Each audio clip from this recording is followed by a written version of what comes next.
Selamat Sabat kami ucapkan untuk seluruh jemaat dan pemirsa yang mengikuti ibadah Sabat pada pagi ini.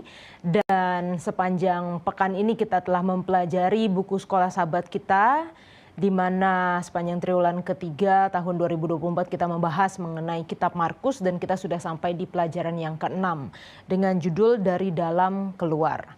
Tentunya saya tidak sendiri karena saya telah bersama dengan narasumber kita yaitu Pendeta Hudyard Muskita. Shalom Pak Pendeta. Shalom Yola, selamat Sabat dan kepada para pemirsa dimanapun Anda berada. Selamat Sabat Pak Pendeta, apa kabarnya? Puji Tuhan ada baik-baik, terima kasih. Baik Pendeta. Sepanjang pekan ini kita akan mempelajari buku Markus terlebih dari pasal 7 dan 8. Dan kita melihat di dalam cerita ini seperti beberapa pelajaran pekan lalu ya Pendeta ya, bahwa ada cerita-cerita yang sepertinya mengandung kontroversi atau pertentangan. Dan saya suka dengan statement Pendeta ketika Pendeta ajak mari kita membaca Alkitab.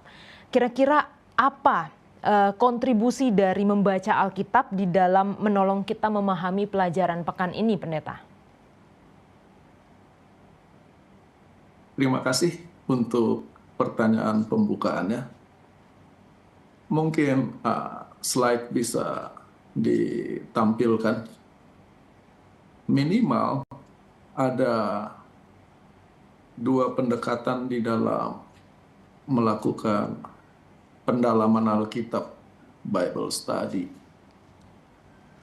Yang pertama disebut doctrinal approach, yaitu kita punya doktrin dan kita pergi ke Alkitab untuk mencari dukungan dan bukti terhadap doktrin yang kita yakini.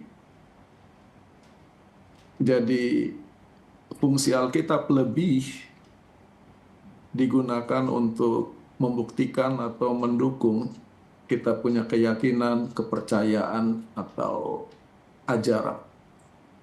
Tidak ada yang salah dengan hal ini. Doktrin sangat penting dalam kehidupan umat secara pribadi dan gereja sebagai satu kesatuan. Tapi ada pendekatan yang kedua, yaitu kita baca Alkitab. Dan di dalam membaca Alkitab, kita menghormati Alkitab. Dalam arti pertama-tama kita perhatikan jenis literasi macam apa yang sedang ada di hadapan kita. Apakah ini sejarah, perumpamaan, biografi, hukum, naratif, dan di dalam membaca literasi ini kita perhatikan struktur dari cerita, skenario di dalam cerita, kosakata yang digunakan. Setelah kita perhatikan semua ini, baru kita petik poin apa yang mau diajarkan oleh perikop ini atau pasal ini, dan dari situ kita membangun doktrin. Jadi yang pertama kita datang dengan doktrin baru ke Alkitab, sementara yang kedua adalah baca Alkitab dulu baru membangun doktrin. Maka sekarang kita gunakan pendekatan yang kedua di dalam membaca Injil Markus. Benar, Markus yang sedang kita bahas adalah Markus 7 dan 8. Tetapi kita harus lihat Markus 7 dan 8 di dalam the big structure, struktur keutuhan seluruhnya Injil Markus. Bagaimana Injil ini dibuka dan bagaimana Injil ini ditutup. Markus 1 dan Markus 15. Asal mula, permulaan, Injil Yesus Kristus, Anak Allah. Markus 15 ayat 39. Kepala pasukan yang berdiri berhadap-hadapan dengan dia.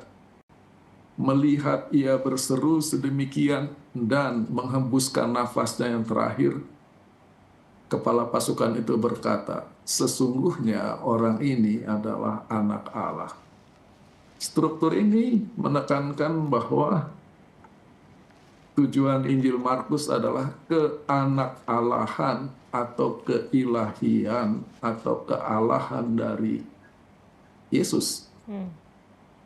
Dan kita bisa lihat dibuka dengan the beginning, permulaan, lalu di Markus 15 ayat 39, kata last, berakhir, penutup, ketika ia menghembuskan nafasnya yang terakhir. Jadi ada pembukaan, ada akhir, ada the beginning, ada the last, dalam konteks anak Allah. Kita bergerak lebih jauh lagi.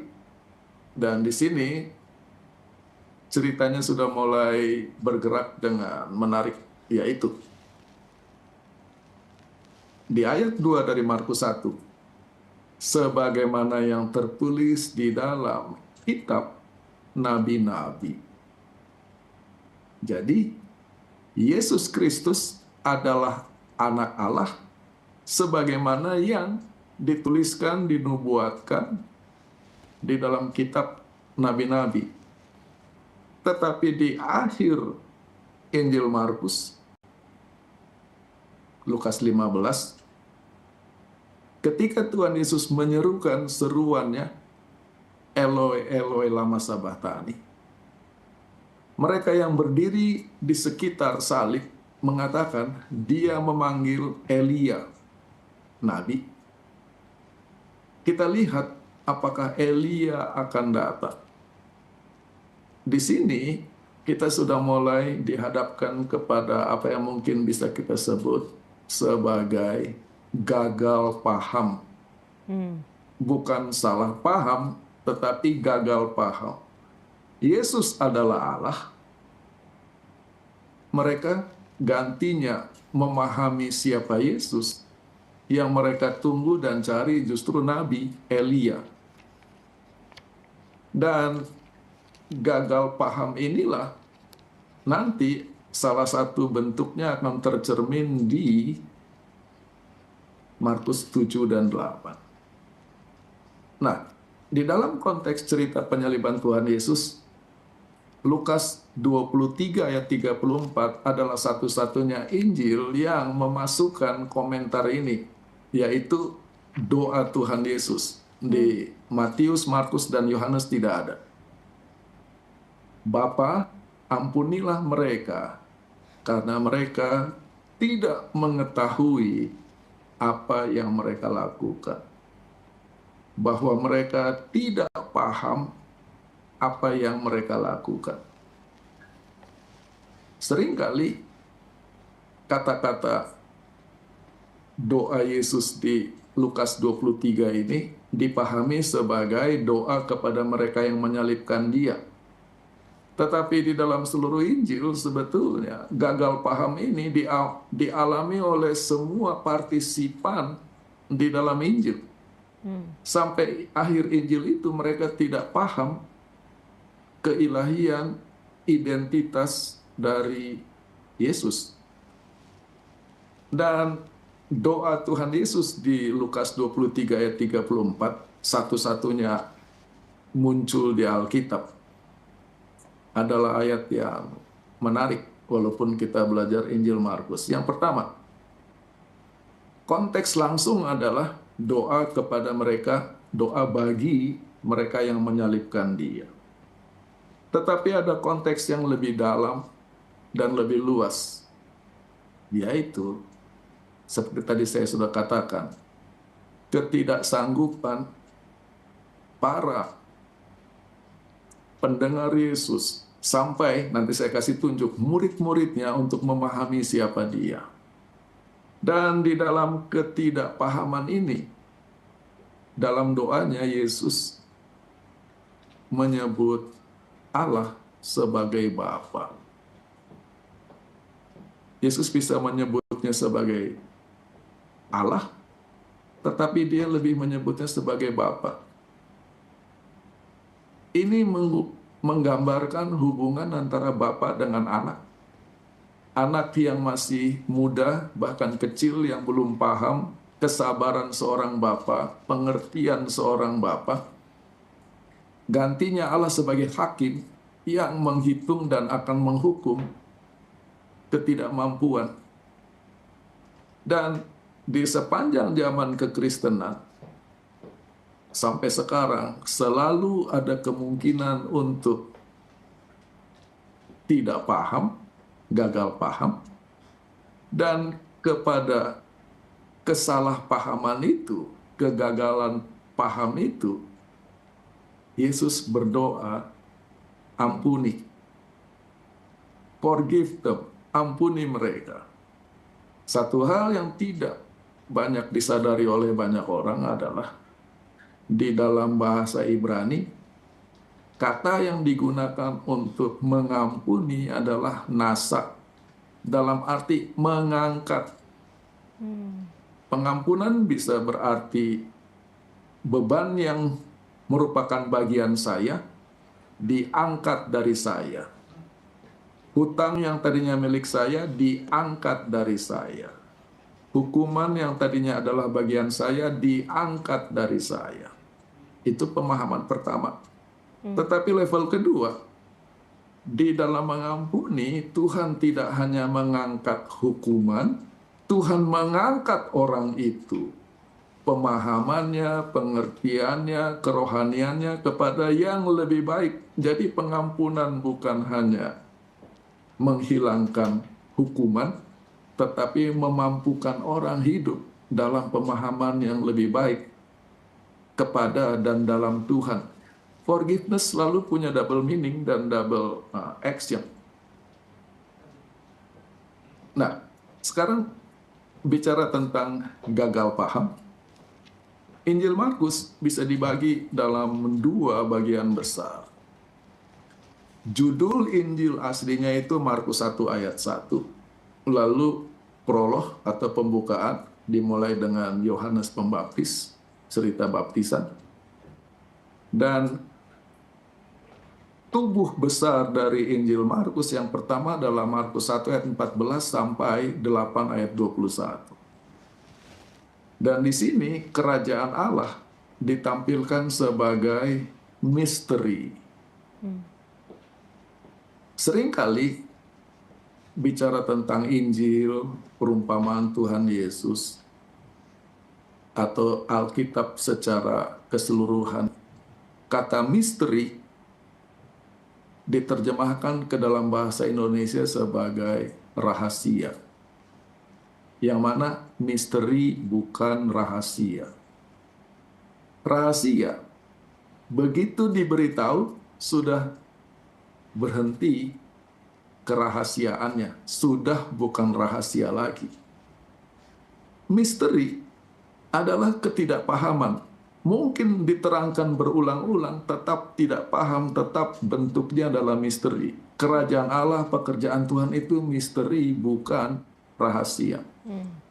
Lalu pindah ke bagian yang kedua dari Markus 8 ayat 22 sampai 16 ayat 20 adalah datangnya kerajaan Allah. Dan dalam hal ini Tuhan Yesus mewujudkan anugerah, kasih, dan berkat dari kerajaan Allah melalui pelayanannya.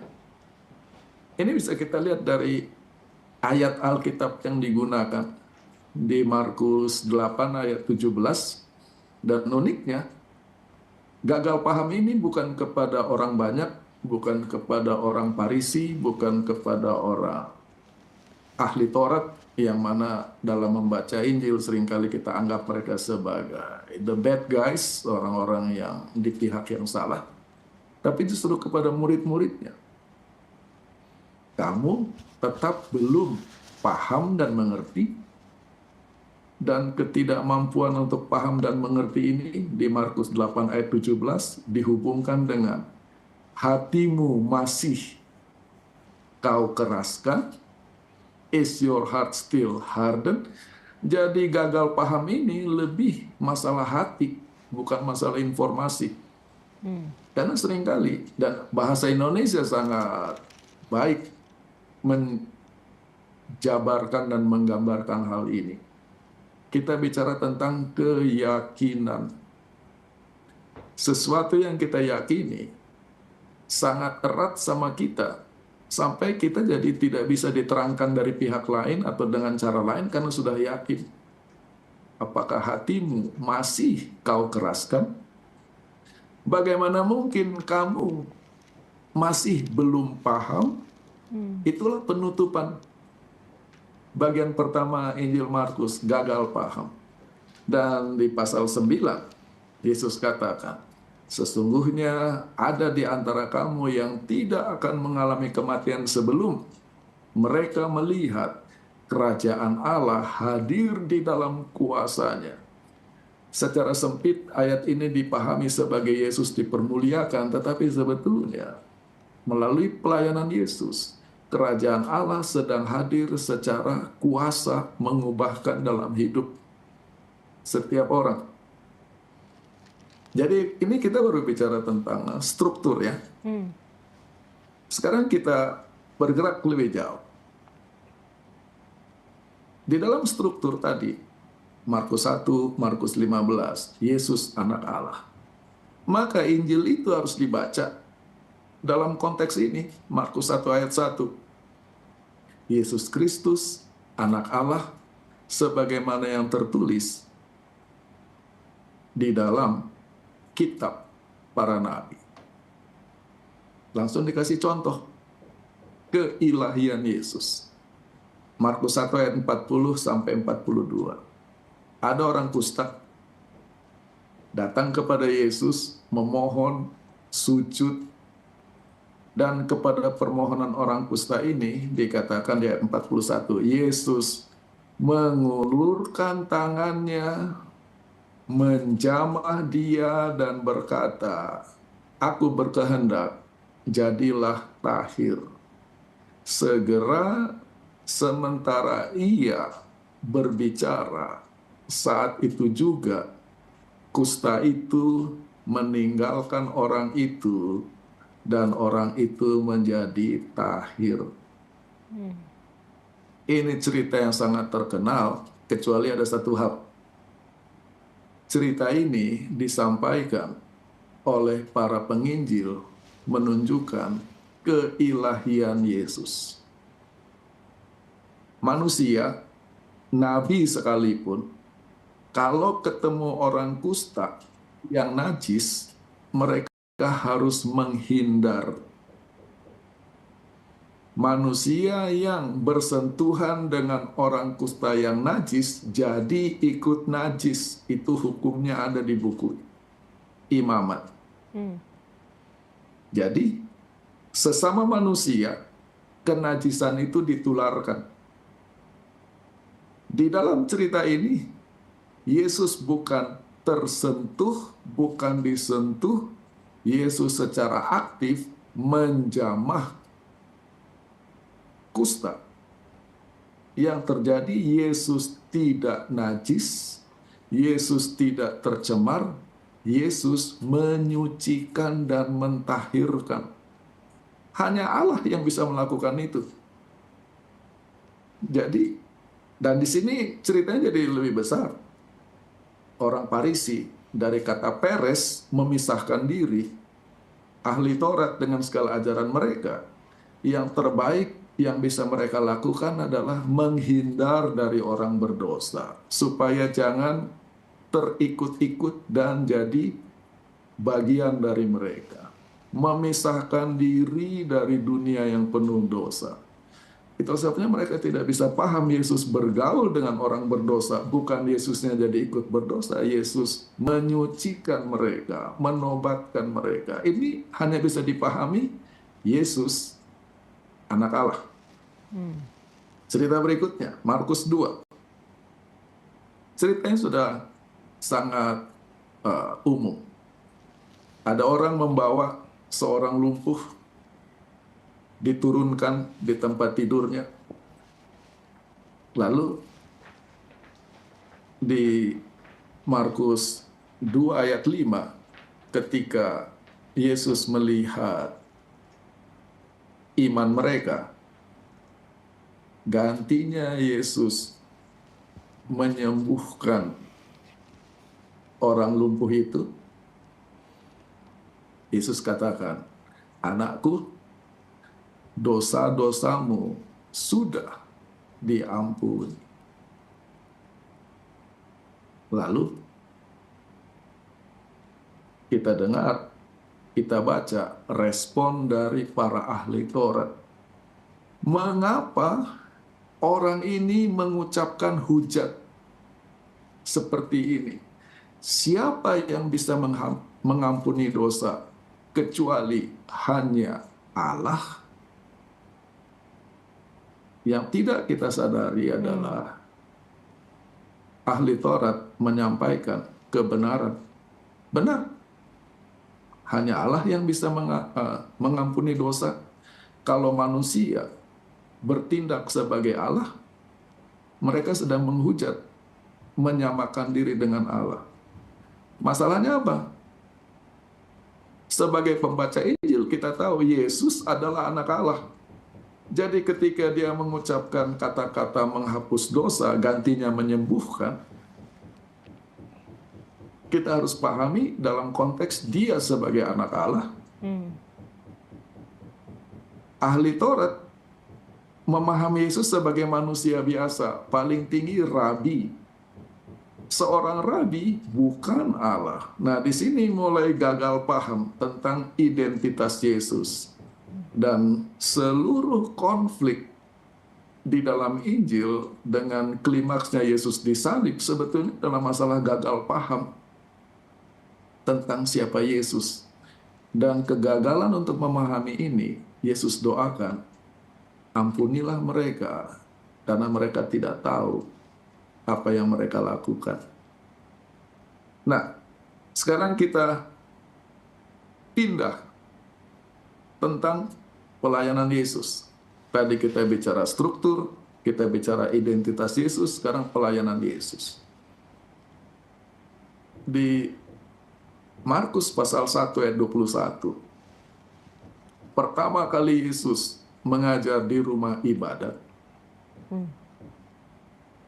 penulis Injil melaporkan reaksi hadirin.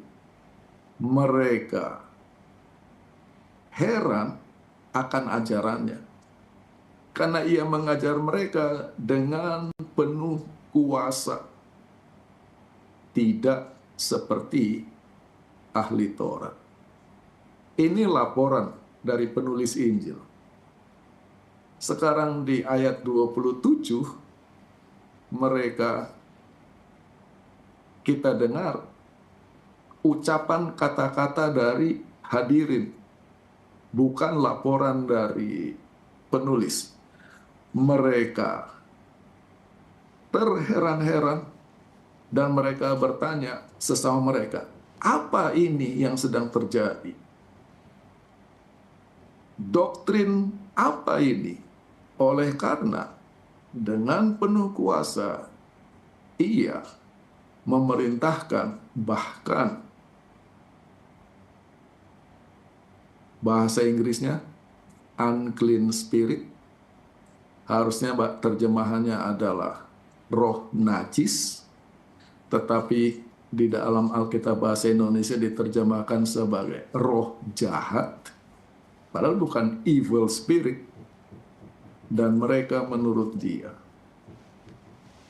Kalau Yola perhatikan di sini, keilahian Yesus Markus 1 ayat 1, dan apa yang terjadi dengan cara mengajar Yesus, ini merupakan cerminan akan apa yang akan terjadi di Markus 7 dan 8. Yesus mengajar tidak seperti ahli Taurat. Kenapa? Nanti kita lihat di Markus 7. Yang kedua, di dalam Yesus mengajar, roh najis pun disuruh pergi keluar dari orang. Secara konteks sempit, kita baca ada orang kerasukan iblis. Di dalam konteks lebih luas, pelajaran minggu ini, inside out, dari dalam keluar. Ajaran Tuhan Yesus menolong supaya hal-hal yang unclean, tidak bersih, kotor, najis dalam hati kita dibuang keluar supaya hati kita jadi bersih dan tercermin keluar. Jadi kalau kita hormati strukturnya, plotnya, skenarionya, sebelum Markus 7, di Markus 1 kita sudah dipersiapkan akan pekerjaan Yesus lebih jauh. Nah, sementara Yesus bekerja sebagai anak Allah, sebagaimana ditulis di dalam kitab nabi-nabi, di dalam konteks cerita yang sama di Kapernaum, Lukas pasal 7 memberi komentar yang tidak ada di 3 Injil lain, yaitu a great prophet has risen up among us. Seorang nabi besar telah bangkit di antara kita. Gagal paham. Yesus bukan nabi, dia anak Allah, dia mengajar dengan penuh kuasa, tetapi oleh hadirin secara lugu, mereka memahami dia sebagai nabi, bukan sebagai anak Allah. Jadi membaca Injil kita harusnya senyum.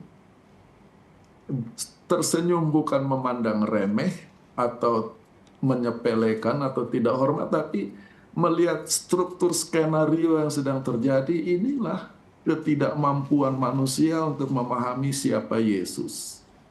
Inilah ketidakmampuan manusia untuk memahami pekerjaan besar yang Tuhan sedang lakukan.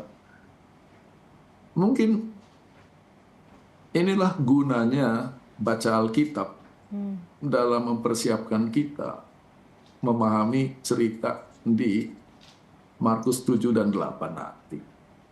Mungkin slide-nya sudah bisa disimpan dulu. Baik, terima kasih Pendeta. Dengan penjelasan tadi yang Pendeta berikan mengenai struktur dari kitab Markus, saya yakin kita semakin mengerti. Saya pun jadi melihat, oh iya ternyata dari awal dan akhir, lalu bagaimana kitab Markus dibangun mengenai identitas Yesus dan juga bagaimana pekerjaannya.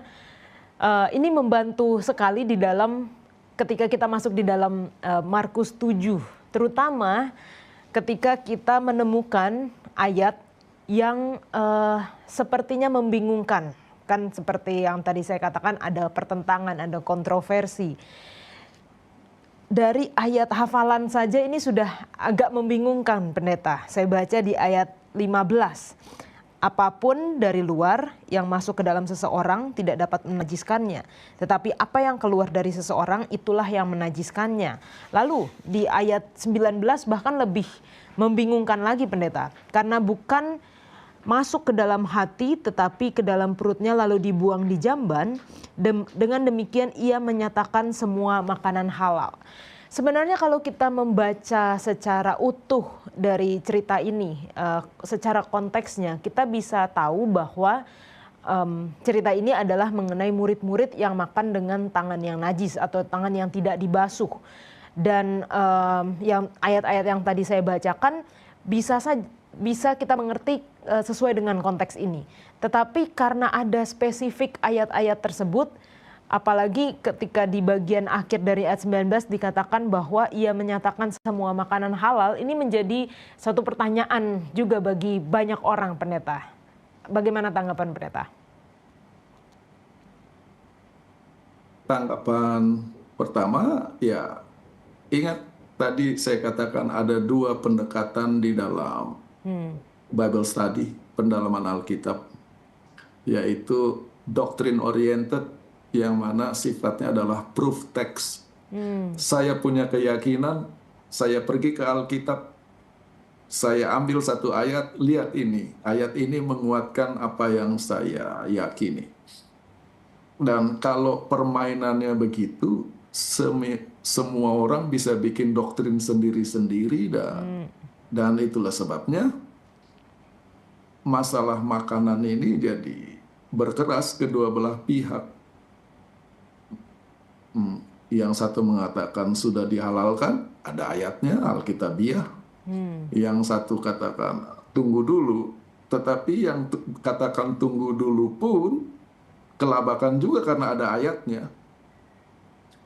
Jadi mungkin gantinya kita memikirkan pertentangan ini, yang bisa kita lakukan adalah menikmati Alkitab. Ya. Lupakan dulu dengan orang-orang yang berkeras dengan keyakinan masing-masing, karena itu ibarat main catur, sebetulnya remis ya. Tetapi uniknya dalam masalah Alkitab, kedua belah pihak merasa mereka pemenang dan mereka pemegang kebenaran gitu. Jadi di dalam agama dua-dua pemenang. Dan masing-masing pihak melihat yang lain sebagai pihak yang salah dan kalah. Walaupun sebetulnya remis. Jadi gantinya kita memikirkan pertentangan ini, yang mana kita akan ke sana nanti. Untuk sementara kita nikmati saja dulu Alkitab. Pertanyaannya, ceritanya apa? Ya. Ceritanya apa? Maka sekarang kembali kita akan lihat slides. Tolong slide ditampilkan. Sekarang kita lihat strukturnya. Markus 1 ayat 1. Permulaan Injil Yesus Kristus, Putra Allah, sebagaimana yang tertulis di dalam kitab nabi-nabi. Dan tadi sudah kita bahas, cara Tuhan Yesus mengajar berbeda dan berkuasa, dan komentarnya tidak seperti ahli Taurat. Markus 1 ayat 22 membuat kita bertanya, memangnya cara mengajar ahli Taurat bagaimana sih? Sampai di Markus 1 dikontraskan, yang satu punya kuasa seolah-olah yang satu tidak, yang satu ajarannya memberi inspirasi, yang satu tidak. Jawabannya ada di Markus 7 ayat 1 dan 3. Orang Farisi dan sebagian ahli Taurat datang dari Yerusalem. Nah, ini puncak otoritas kitab nabi-nabi. Tetapi setelah kata Yerusalem, di ayat 3 dikatakan orang Farisi dan semua orang Yahudi berpegang erat kepada tradisi leluhur. Holding the tradition of the elders. Adat istiadat nenek moyang. Maka inilah yang terjadi. Kenapa Yesus mengajar dengan berkuasa? Ahli Taurat tidak. Karena yang satu ajarannya fresh dari Alkitab, yang satu ajarannya untuk berpegang kepada tradisi. Dan sekarang mereka bukan hanya berpegang, mereka menuntut. Ayat 5. Jadi sebagai gambaran, Yesus sedang mulai naik popularitasnya. Ada nabi di sekitar Galilea, pergi dari kampung ke kampung, mengajar, menyembuhkan orang, mengusir setan. Turunlah Yerusalem, mau periksa nabi ini benar atau tidak. Dan harapan mereka kepada nabi ini harus ikut mereka, mengikuti paradigma beragama mereka. Supaya orang yang mengikut nabi ini semua jadi pengikut Yerusalem. Dan harapannya murid-murid dari rabi atau nabi yang baru muncul ini akan memberi contoh. Maka sekarang diserang murid-muridnya. Ayat 5. Orang Farisi dan ahli Taurat berkata, "Mengapa murid-muridmu tidak hidup sesuai dengan adat istiadat leluhur atau nenek moyang?" Dari sini kita sudah diberi pengantar. Debat yang akan kita baca nanti termasuk ayat 15 dan 19 bukan debat Alkitab tapi debat tradisi. Yang dibahas bukan Alkitab benar atau tidak, yang dibahas adalah tradisi. Untuk itu kita harus bahas dulu apa itu tradisi atau adat istiadat. Seringkali dalam membaca Alkitab, kita membacanya seperti menonton film koboi Hollywood yang strukturnya sangat murahan. Dari pertama kita sudah lihat jagoannya pasti ganteng, pasti baik, paling pasti hebat dalam segala bidang. Penjahatnya pasti jelek, bodoh, dan selalu kalah. Baca Injil kita begitu. Yang mana kita perlu menghormati orang Farisi dan ahli Taurat sebelum menghakimi mereka. Apa itu adat istiadat leluhur? Apa itu tradisi nenek moyang? Setiap budaya punya nilai-nilai budaya. Setiap budaya itu punya ukuran apa yang baik, apa yang buruk, apa yang pantas, apa yang tidak pantas, sopan, tidak sopan, indah, jelek. Dan nilai-nilai budaya inilah yang membangun identitas seseorang. Dan yang namanya budaya tidak bisa dimiliki pribadi. Yang namanya budaya adalah cerminan komunitas. Nilai-nilai komunitas, identitas komunitas. Orang Indonesia ramah, orang Indonesia suka tersenyum, orang Indonesia gotong royong. Itu bukan nilai dari satu orang Indonesia, tetapi seluruh komunitas bangsa Indonesia. Nah, yang namanya tradisi atau adat istiadat itu adalah fungsinya untuk melindungi nilai-nilai dan identitas itu. Dan bukan hanya melindungi, menurunkannya dari satu generasi ke generasi yang lain.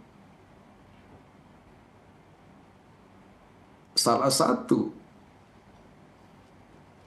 label yang buruk yang bisa kita terapkan kepada seseorang, terutama bagi manusia di timur, orang timur, dan ingat Alkitab adalah produk budaya timur, walaupun sekarang misionarisnya dari barat semua, adalah ketika seseorang dianggap tidak tahu adat, tidak beradat. Apa artinya tidak tahu adat dan tidak beradat? Tidak paham nilai-nilai budaya, tidak menghidupkan nilai-nilai budaya. Oleh karena nilai-nilai budaya yang dianut ini akan menjamin keharmonisan dan keserasian hidup komunitas tersebut. Dan itulah identitas mereka. Itu adalah tradisi atau adat istiadat secara umum. Sekarang kita bergerak di dalam kasus tradisi orang Yahudi. Tradisi mereka itu dibangun di atas Alkitab, yang mana di Injil seringkali disebut the prophets, karena Musa pun adalah Nabi Musa. Jadi baik Taurat maupun sejarah maupun para nabi semuanya adalah the prophets, kitab para nabi. Sementara kan kalau budaya Indonesia tidak dibangun di atas Alkitab. Budaya India, budaya Cina, budaya Jepang, budaya Maya. Hanya orang Yahudi yang budaya tradisinya dibangun di atas kitab suci, Holy Bible. Fungsinya apa? Tradisi itu menjamin, melindungi supaya ajaran Alkitab tetap hidup dalam komunitas orang Yahudi. Yang kedua, bagaimana ajaran Alkitab bisa diturunkan dari satu generasi ke generasi lain. Bagus kan? Yang jadi masalah, hubungan antara ajaran Alkitab dengan tradisi atau adat istiadat, dengan berjalannya waktu jadi kabur. Yang mana ajaran Alkitab, yang mana tradisi. Sekarang begini, ketika orang baca Alkitab, aslinya, Alkitab itu terbuka untuk berbagai tafsiran.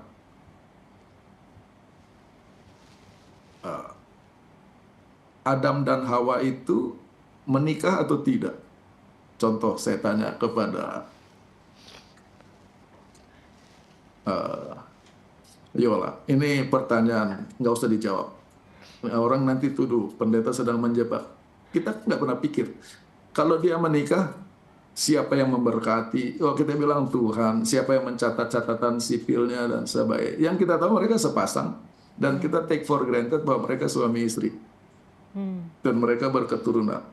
Dan karena di kemudian hari orang yang melakukan itu namanya suami istri dan menikah, maka kita mundur.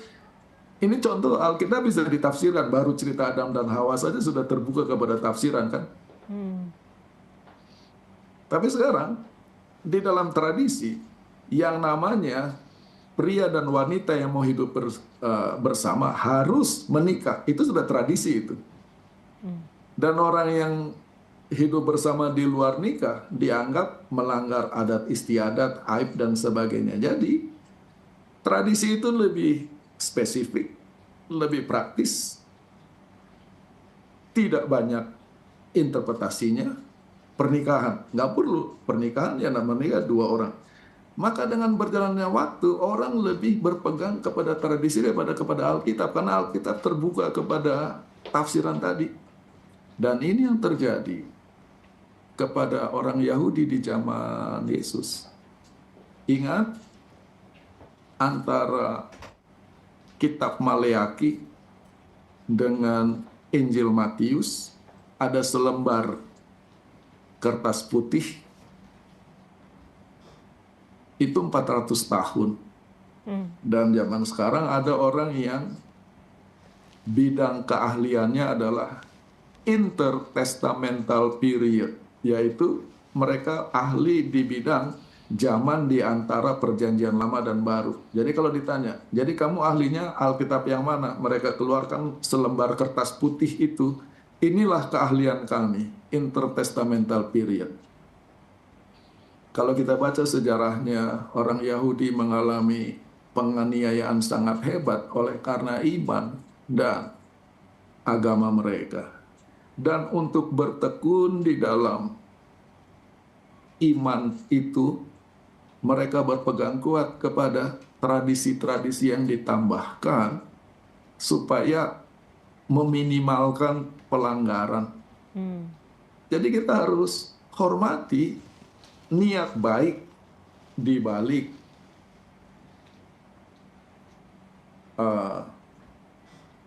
tradisi. Masalahnya sekarang, seperti kita ketahui, Yesus Allah, dia bukan rabi. Jadi kalau diharapkan dia menyambung ajaran para rabi, Yesus bukan itu tujuannya datang ke dunia ini. Nah, kita harus ngerti. Nah, sekarang ini contoh cerminan adat istiadat dan tradisi ya. Di Markus 1 ayat 16, kita baca bahwa Yesus memanggil sebagai muridnya orang dari sekitar Danau Galilea. Dua murid pertama adalah kakak beradik bersaudara Simon dan Andreas. Siapa mereka? Nelayan, penjala ikan. Di Markus 7 datang orang Farisi dan ahli Taurat dari Yerusalem. Nah, ini di dalam adat istiadat, dalam tradisi kita sudah bisa melihat superioritas satu grup di atas grup yang lain. Status sosial, yang satu ahli Taurat, yang satu nelayan. Yang satu Farisi, yang satu nelayan. Sudah tidak seimbang. Yang satu dari Galilea, tempat di daerah, yang satu dari Yerusalem, pusat. Sekarang kita lihat bagaimana pihak pusat dan status sosialnya tinggi menghakimi yang lebih rendah. Mengapa murid-muridmu tidak hidup menurut tradisi leluhur?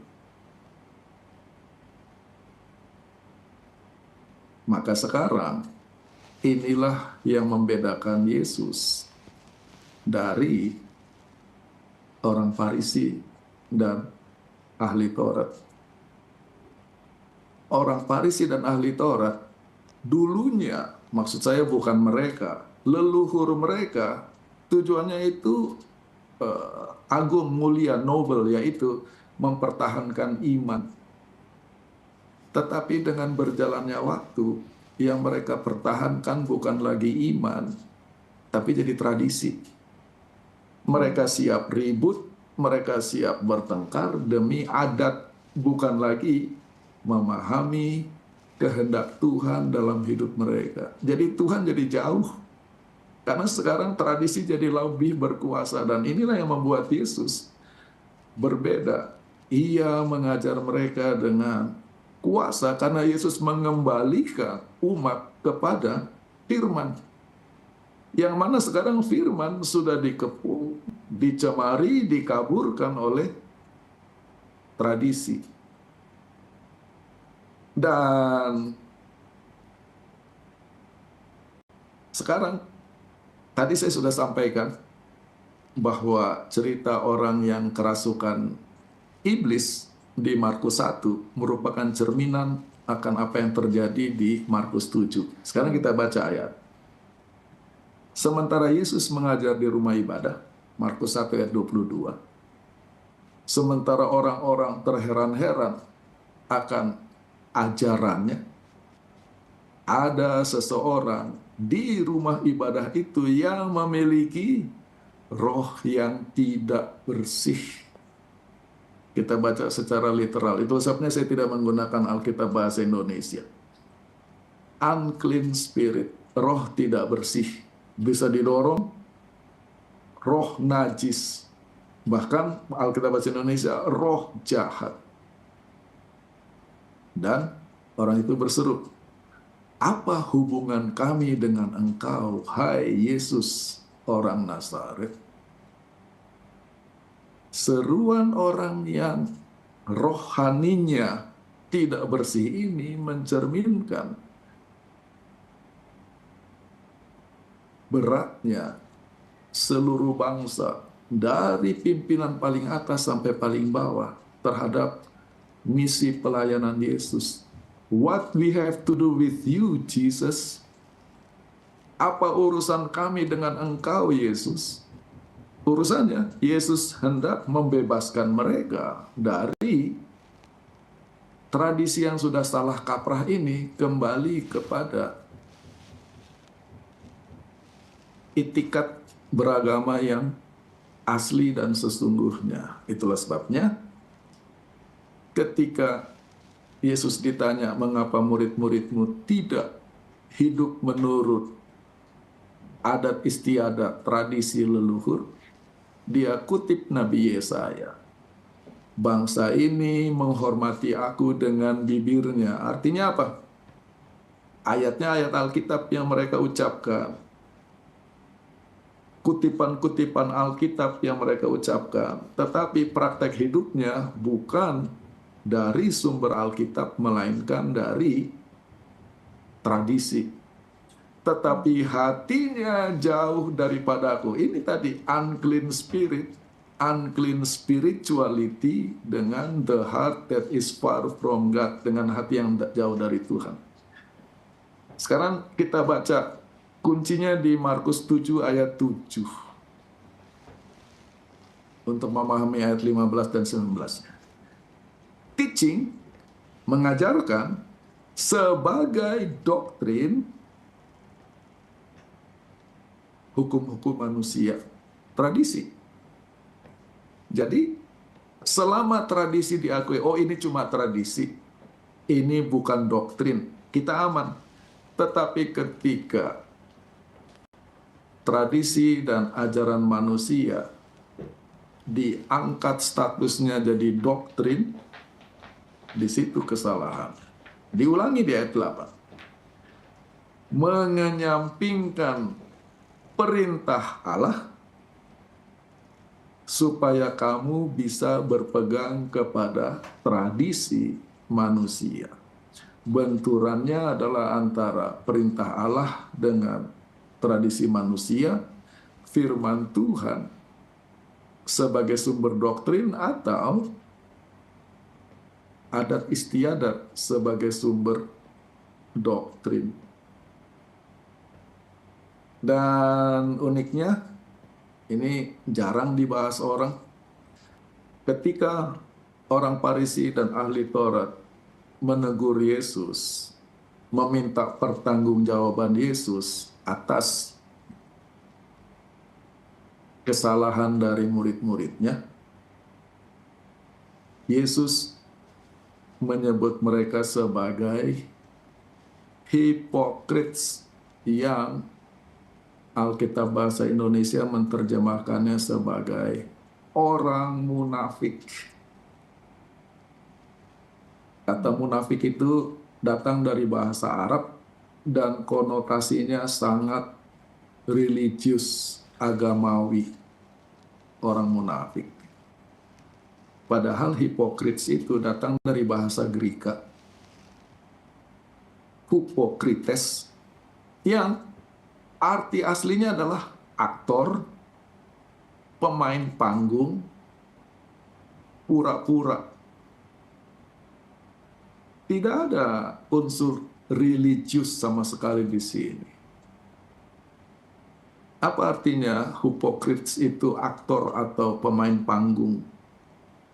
Ketika di panggung, orang berkelahi, itu berkelahi pura-pura karena mengikuti skenario cerita.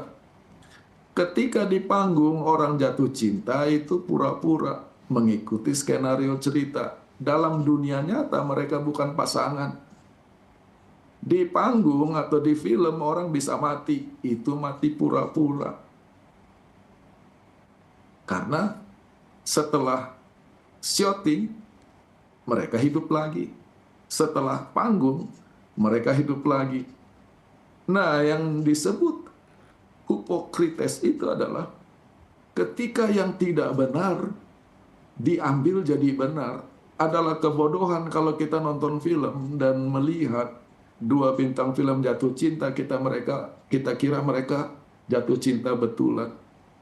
Ketika kita melihat satu aktor mati, kita kira mereka mati beneran. Inilah hipokrites, adalah kebodohan ketika yang tidak benar diangkat menjadi kebenaran. Dan itu yang Yesus katakan. Jadi Yesus bukan memburukan mereka sebagai orang munafik seperti yang kita pahami selama ini. Yang Yesus katakan, tradisi itu bukan sumber kebenaran.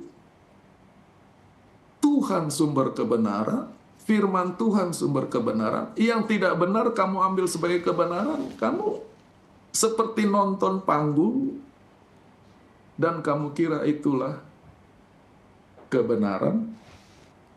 Nah, sekarang setelah saya bicara panjang lebar, ingat ini bicara tradisi ya. Kita baca ayatnya. Tadi sudah dibaca oleh Yola.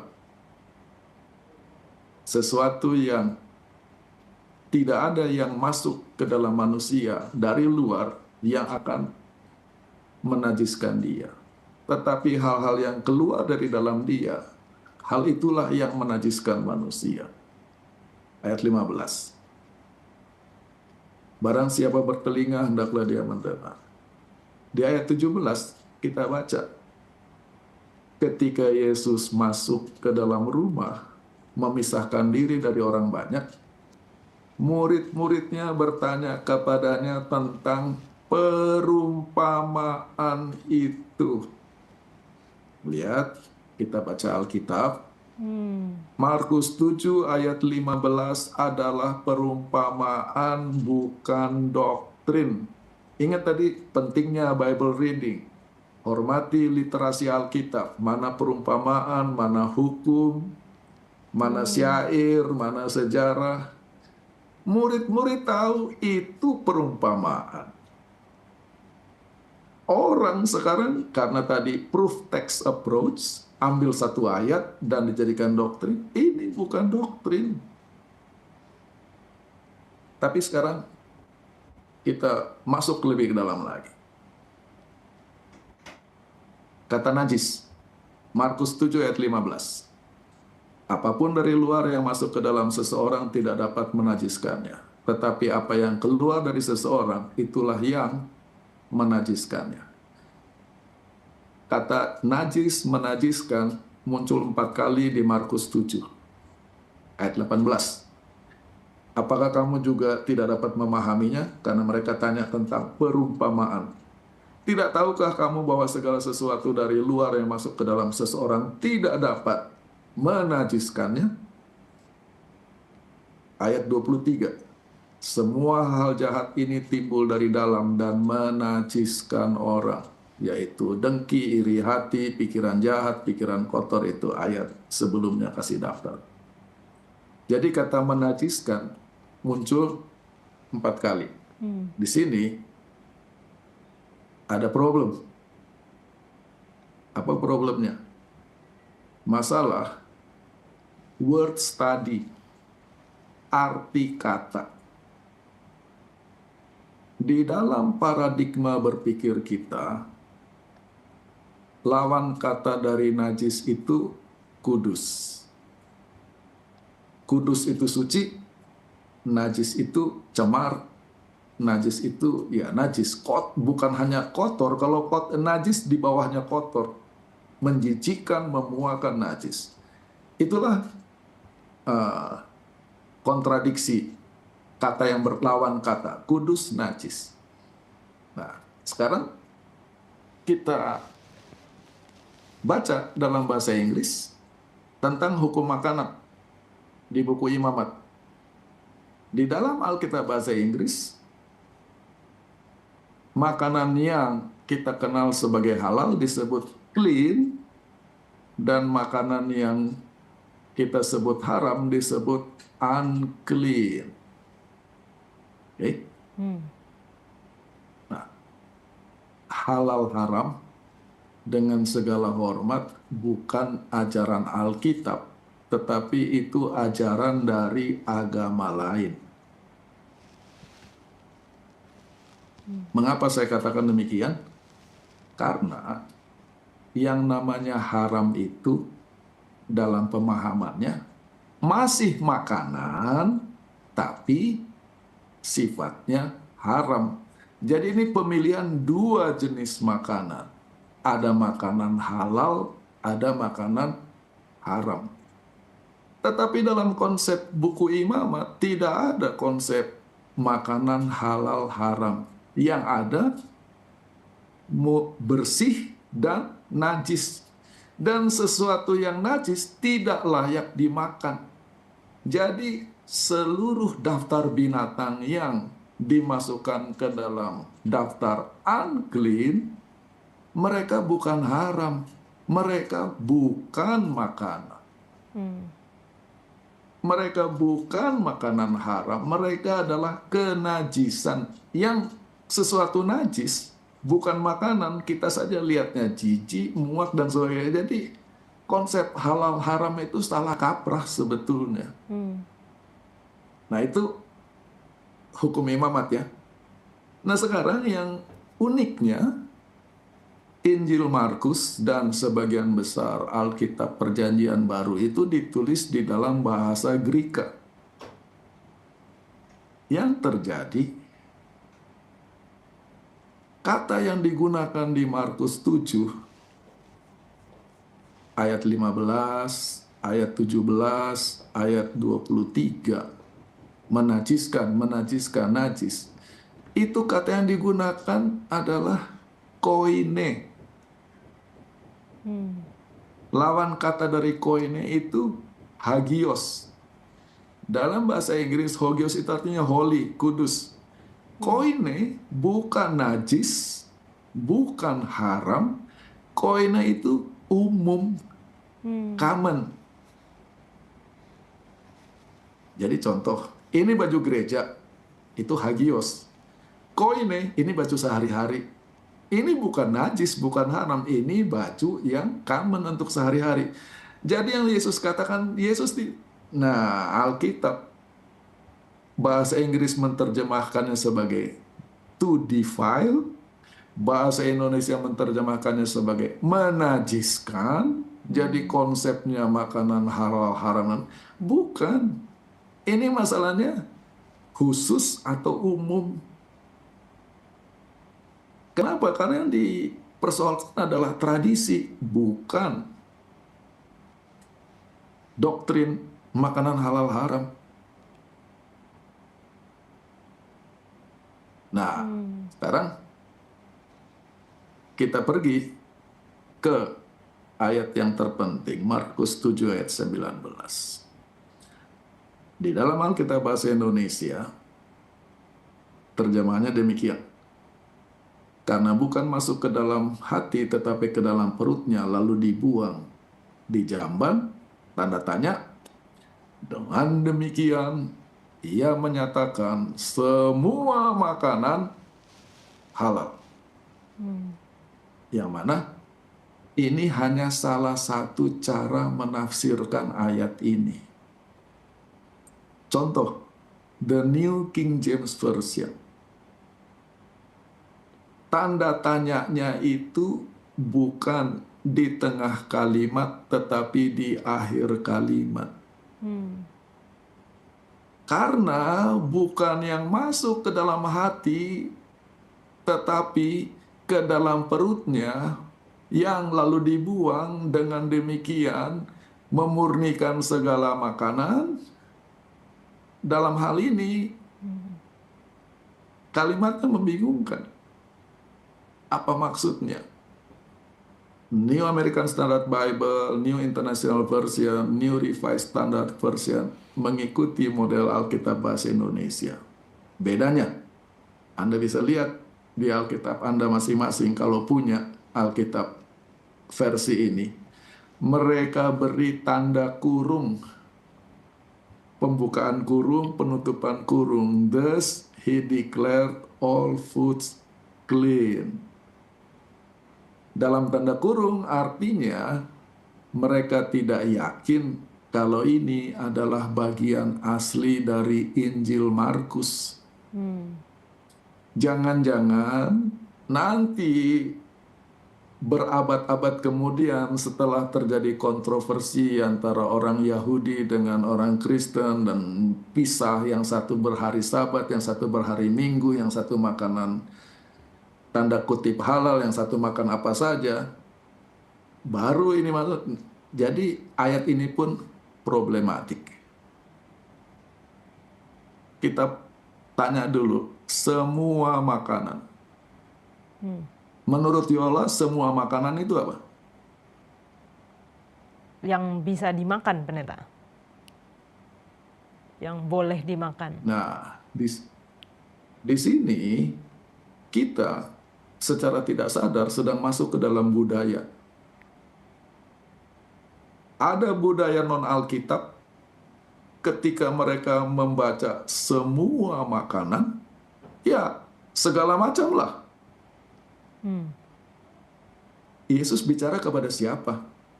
Yesus berdebat dengan siapa? Yesus berdebat dengan orang Yahudi yang memegang teguh tradisi. Mereka lebih baik, jadi ketika mereka dengar kata semua makanan, dalam otak mereka makanan halal. Iya. Nanti ketika Alkitab dibaca oleh orang dari budaya non-Yahudi, kata semua makanan, jadi sangat luas. Yang kedua, ingat ini tradisi. Tradisinya apa? Murid-murid bukan tidak cuci tangan. Murid-murid tidak mencuci tangan sesuai dengan peraturan tradisi. Kenapa? Mereka nelayan. Mereka bukan orang ningrat. Mereka cuci tangan tetapi, nah kalau, dan sekarang pertanyaannya, cuci tangan itu fungsinya apa? Kebersihan, kesehatan. Iya. Tetapi kalau cuci tangan sudah jadikan adat, tidak peduli tangan kamu bersih dan sehat, selama adat tidak kamu jalankan, kamu salah. Nah, di dalam ini, karena cara cuci tangan kamu tidak sesuai dengan adat, maka makanan halal yang kamu makan jadi haram semua. Kata najis, yang mana juga salah kaprah, jadi common. Tadi, jadi ini bukan masalah halal. Ya kita sudah terlalu jauh secara waktu, budaya, sayangnya secara teologis, dan kita percaya kepada argumen itu karena tidak baca Alkitab, mengikuti struktur dan memperhatikan kosakata. Ya, dari tadi Yola sudah ingin mengucapkan sesuatu, sekarang saya berhenti. Silakan. Terima kasih Pendeta Apa yang penjelasannya. Yola dapat dari penjelasan ini? Wah, ini jelas banget Pendeta, karena poin yang pertama tadi adalah soal makanan yang di Imamat 11 itu menyatakan bahwa bahkan judul perikopnya binatang ya. Coba saya pastikan Pendeta, itu bukan makanan haram dan halal, tetapi binatang yang haram dan yang tidak haram. Jadi memang menunjukkan yang Dan kata haram bukan kata yang tepat. Kata haram bukan kata yang tepat, harusnya binatang najis. Ya. Unclean. Artinya itu bukan makanan ya Pendeta. Hanya kita terpengaruh.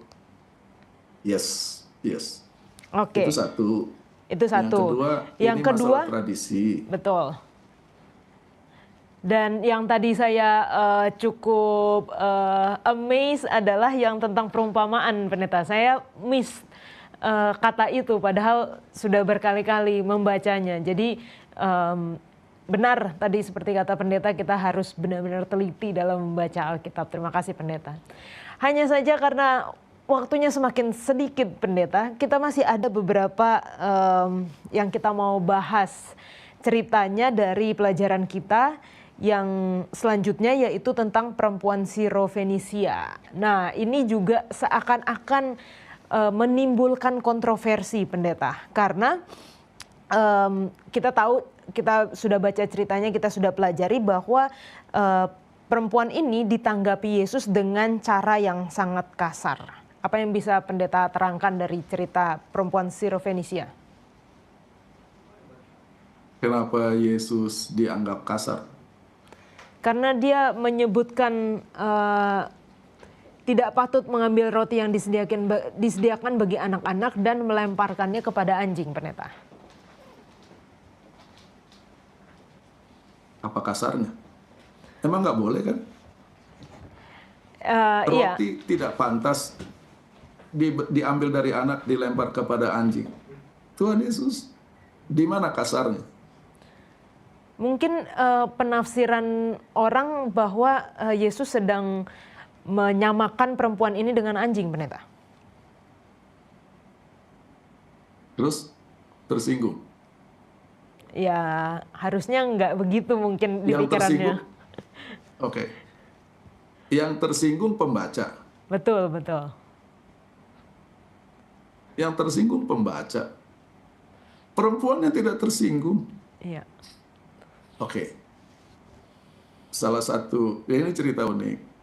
Kita sangat membela Yesus, bahwa Yesus adalah orang benar, orang baik. Jadi ketika kita baca dia mengucapkan itu, keterangannya, oh itu dia sedang mewakili cara berpikir murid-muridnya. Yesus adalah pengasih, penyayang.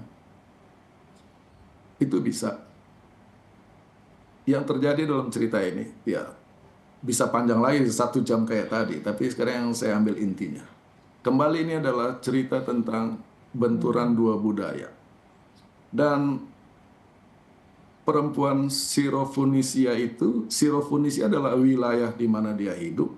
Tetapi secara spesifik dikatakan she is a Greek, seorang Greka. Menunjukkan dia bukan orang Asia, dia orang Barat yang hidup di Asia, di Syria yang dekat kota Fenisia. Jadi Yesus ketemu orang Barat ini, wanita Barat.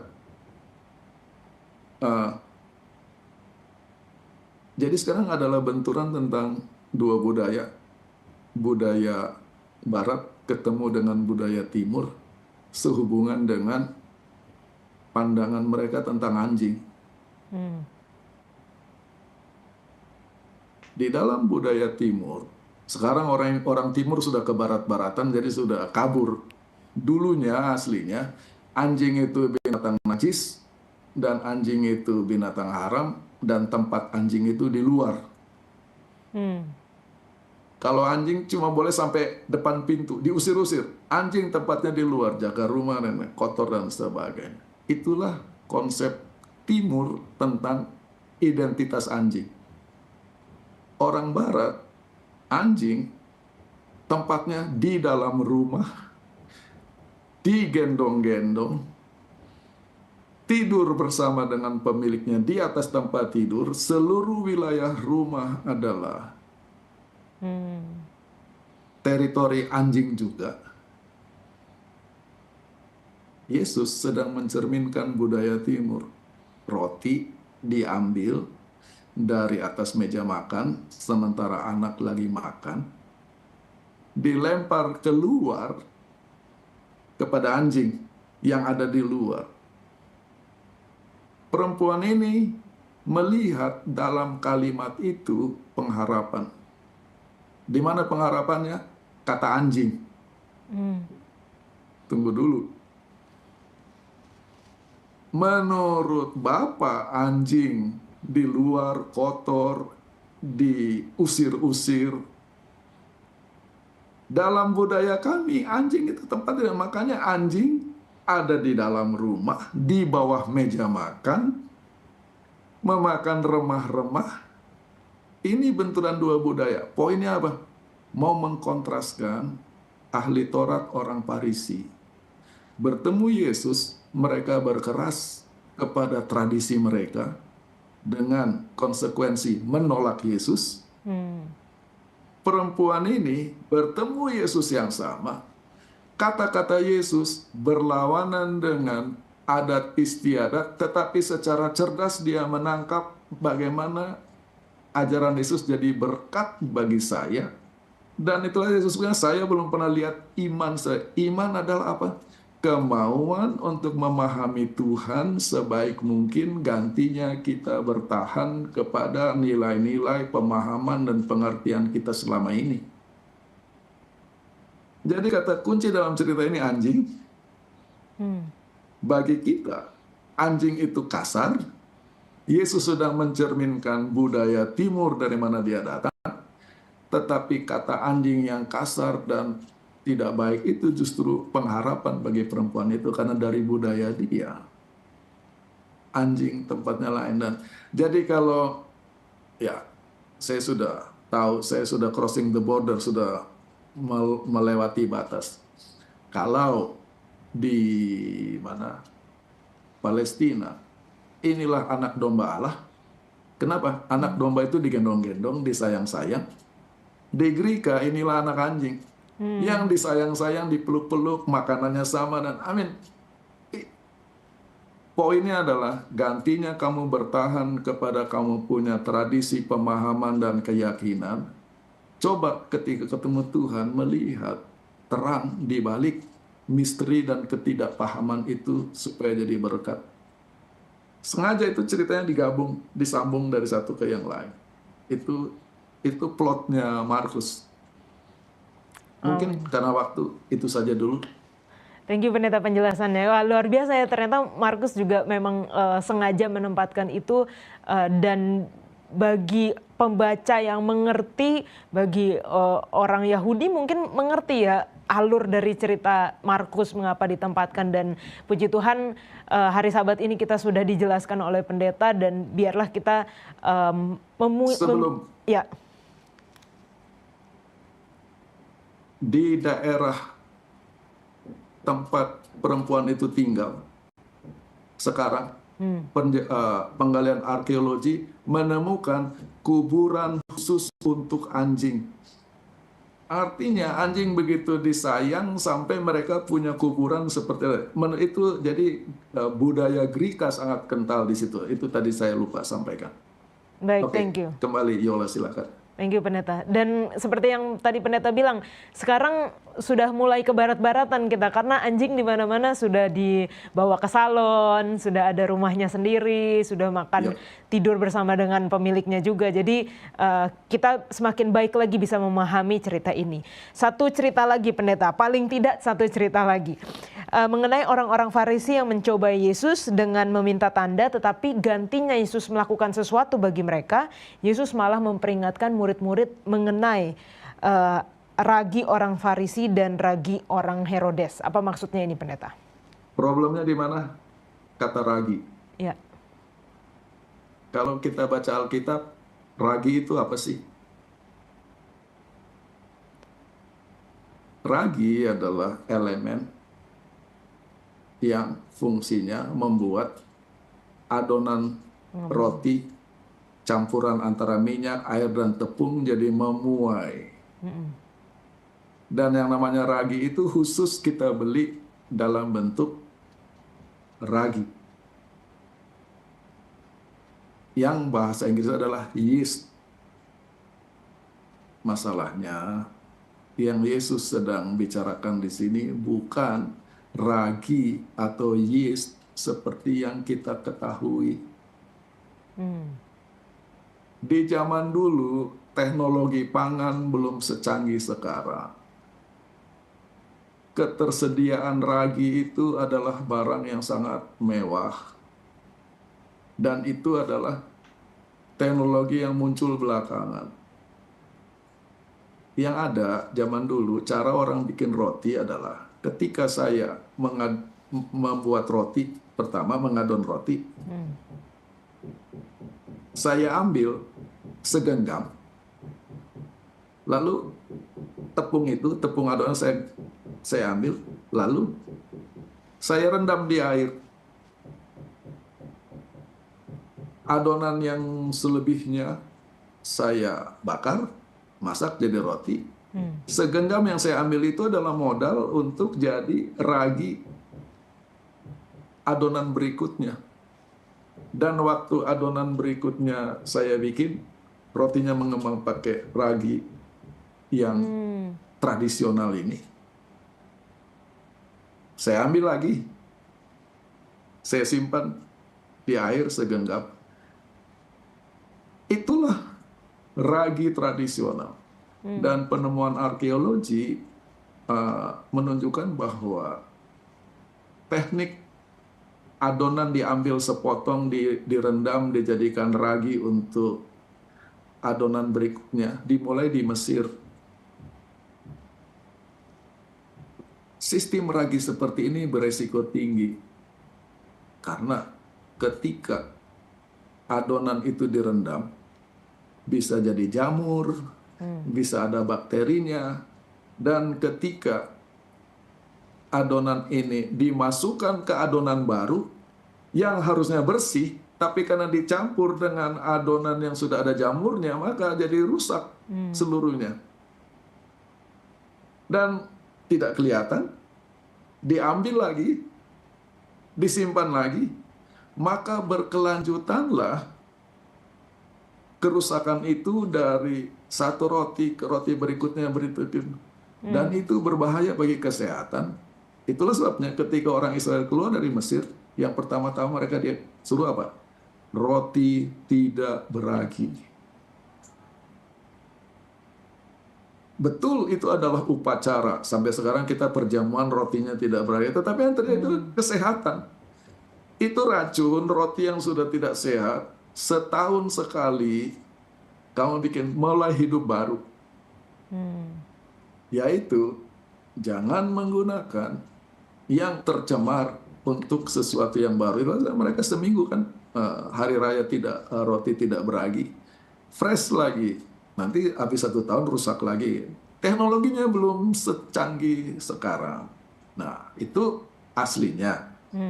Yang terjadi, sedikit segenggam sepotong tanda kutip ragi ini dimasukkan kepada yang baru, segala kumannya, bakterinya, jamurnya, mempengaruhi seluruh adonan, diambil lagi dan turun-temurun dan terus-menerus. Hati-hati dengan ajaran orang Farisi dan kaum Herodes. Orang Herodes itu adalah sifatnya kepada kekuasaan. Mereka bersedia melakukan apa saja, yang penting mereka bisa menikmati kekuasaan dari Roma. Jadi istilahnya kolaborasi. Jadi kaum Herodian adalah orang Israel yang cara berpikirnya, marilah kita berkolaborasi dengan penjajahan Roma, yang penting kita bisa mendapat keuntungan sosial, politik, dan ekonomi. Sampai kepada poin mereka berkompromi kepada iman dan tanda kutip tradisi. Orang ahli Taurat dan orang Farisi lawan mereka anti Roma, tetapi jadi menyembah tradisi, jadi hilang dari Tuhan juga. Nah, ini hidup sehari-hari, mau kita tradisionalis, mau kita kolaborasionis, kita hilang dari Tuhan. Dan itu tidak sengaja, itu tidak kelihatan, seperti segenggam adonan yang kita jadikan ragi turun-temurun dan terus. Itu yang Yesus mau lawan. Jadi karena kita jauh budayanya dan jauh cara hidupnya, kita baca ragi, kita kira yes, betul lah. Itu yang bisa saya terangkan. Jadi sekarang jawaban saya pendek-pendek, untuk kompensasi tadi bicara terlalu panjang lebar. Luar biasa, terima kasih Pendeta. Ini kembali lagi membuka pikiran saya, dan saya yakin juga pemirsa sekalian, bagaimana ternyata cerita-cerita ini memang ditempatkan Markus berdekatan, karena kita lagi membahas mengenai tradisi, mengenai adat istiadat nenek moyang, bahkan tradisi manusia yang dibenturkan dengan perintah Allah. Dari paling tidak 3 cerita ini dan pelajaran pekan ini judulnya adalah dari dalam keluar. Apa hubungan dari ketiga cerita ini yang sudah kita bahas, dan dengan judul kita, pelajaran penting apa yang bisa kita dapatkan, sekaligus untuk kesimpulan dari pelajaran Sekolah Sahabat kita, Pendeta? Mana lebih penting, dalam atau luar? Dalam. Ya, sudah saya tebak. Jadi yang kita harus hati-hati di sini, luar sama pentingnya dengan dalam. Kenapa? Kalau kita hanya bagus di dalam tapi luarnya jelek, kita jadi batu sandungan sama orang. Hati saya bersih, cuma luarnya jelek, orang jadi batu sandungan. Hati-hati, jangan sampai kita terjebak pelajaran minggu ini, yang penting dalam, yang penting dalam. Luar sama pentingnya dengan dalam. Tetapi pertanyaan, starting point-nya di mana? Starting point-nya adalah, saya sangat sibuk, pihak luar tidak urus dalam, cepat atau lambat, keburukan di dalam akan tercermin keluar. Tetapi saya juga harus perbaiki yang di dalam, dan itu tidak cukup hanya tinggal di dalam, bagaimana yang di dalam itu bisa tercermin keluar. Nah, ini adalah ibarat untuk tradisi tadi. Mereka sibuk. Jadi sebetulnya mereka sangat baik ya. Bagaimana supaya makanan halal haram dijaga. Sampai cara cuci tangannya pun ditradisikan. Bagaimana kesucian Sabat dipelihara. Sampai pemahaman tentang kerja pun jadi berlebihan. Jadi metik gandum itu dianggap panen. Yang mana memetik dengan panen seluruh sawah itu dua hal berbeda, dibesar-besarkan. Jadi mereka terlalu sibuk dengan pagar-pagar luar, dalamnya tidak dipelihara, jadi kacau, jadi frustrasi. Dan Yesus mau mengembalikan semangat asli dari ibadah dan kerohanian itu, hubungan dengan Tuhan, tercermin melalui firman-Nya. Dan firman Tuhan itu seringkali merupakan misteri. Dan Yesus adalah Allah yang dalam pembukaan cerita menjamah, memurnikan kita. Dia mengampuni, dalam arti mengangkat kita dari ketidakpahaman jadi lebih paham. Dan sangat mudah kita bertradisi ria daripada datang ke Alkitab. Contohnya tadi, kalau gitu lebih baik dengerin aja Sekolah Sabat Hope Channel. Ternyata cerita Ragi ceritanya begitu ya. Ternyata bahaya kita jadi malas baca Alkitab, lebih banyak nonton YouTube. Yang mana masing-masing kita harus belajar Alkitab, baca Alkitab, coba lebih teliti, seberapapun frustrasinya, berkatnya ada di sana. Yang ini cuma tradisi nih yang kita bahas sekarang, pelajaran Sekolah Sabat. Karena kita sedang membahas Alkitab. Mata airnya harus ada di Alkitab, dan Alkitab harus menuntun kita kepada Tuhan, sumber air yang sebetulnya. Selama kita hanya berhenti di Sekolah Sabat, kita sudah terjebak ke dalam yang non-Alkitabiah tadi. Mungkin itu yang bisa saya komentari. Baik, terima kasih Pendeta. Puji Tuhan untuk penjelasan yang luar biasa pada hari Sabat ini. Kalau tadi saya bisa tanggapi, kita setiap hari harus belajar Alkitab, harus membaca Alkitab dengan teliti, datang kepada sumber mata air itu.